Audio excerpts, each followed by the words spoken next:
All right, so got the drone out here. Going to do a drone build. Going to get my finger up there in a corner a couple more times. Uh, it's kind of my trademark by now, I guess. I'll have that finger up there, right there. Yeah, okay.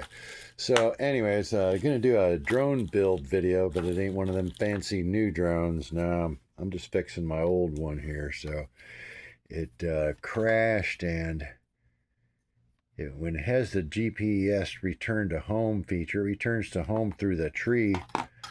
But anyways, we're going to slap a new gear on that thing. Got some today, I think. I hope these are the right size, or that'll be the end of this video.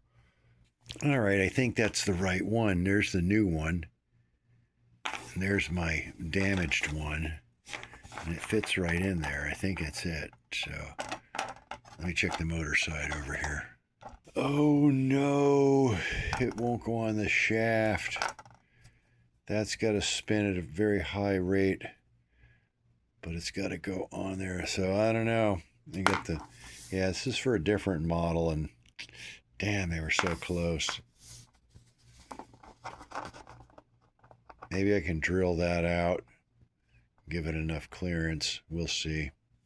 All right, well, at first that didn't fit, and I couldn't find a drill the right size, so I just chucked it up there and ran it up and down on the prop shaft there with some oil on it, and it freed it right up. Now it spins pretty good. I think it'll work. Put a little more oil on it, of course.